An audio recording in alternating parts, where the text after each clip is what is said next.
Hi, so before I start with today's jam, I want to share with you real quick how I have this set up because I think it's kind of a cool setup. I'm sending MIDI out of the Deluge to the Bastl 1983.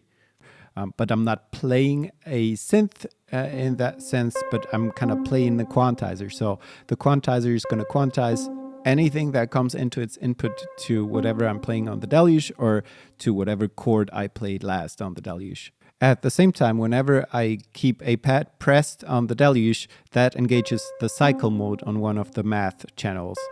That sends an LFO to the quantizer, which quantizes it to whatever I'm playing on the Deluge, and at the same time, every time it detects a new note, it's going to trigger the amp envelope. So here, when I'm just playing one note, when the LFO goes high enough for it to reach the next octave, there's going to be a gate. Here I have control over the range of the ARP, so if I dial this up, it's going to be quicker and there's going to be more octaves.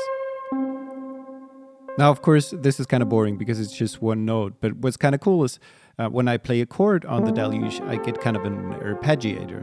And when I change the chord, the same LFO is going to get quantized differently for a different chord arpeggio. The 1983, by the way, is going to enable the notes I press for all octaves. Now, still, this is just kind of an out-of-time arpeggiator, but what's really cool is I can run anything I would like into the quantizer. For example, I have the second cycling channel of maths here sending a gate to this Turing machine, which just generates random voltages.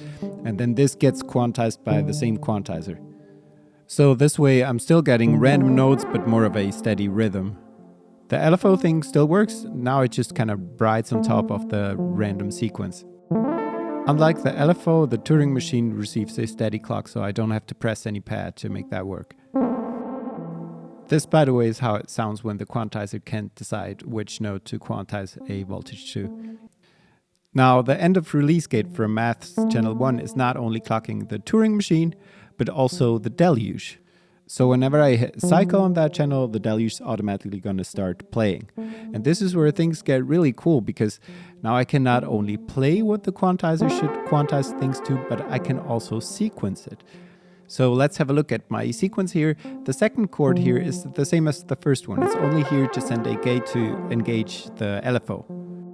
And here I get a new set of notes. The way the 1983 works, it's important that the chord ends at some point. If they overlap, new notes just get added to the existing set of notes. So here on the other side of things again, I have control over the amplitude of the Turing machine's output and the LFO's output, so I can mix them together and decide which one should be predominantly responsible for the pitch that we get. So now this is a little less ARP and a little more Turing machine. Yeah, I think this is kind of cool to be able to sequence the quantization settings. Opens up a whole lot of possibilities. I could do crazy harmonies and still have a lot of random things, which is oftentimes kind of hard to do. Yeah, I'm really excited about this module. I haven't really gotten to the bottom of what it all can do, but I'm liking it a lot. So yeah, this is basically what I started with for the jam you're about to hear. And then I added a groove and played some chords and bass on top, or maybe I should say underneath it. I hope you like it. Thanks for being here and bye-bye.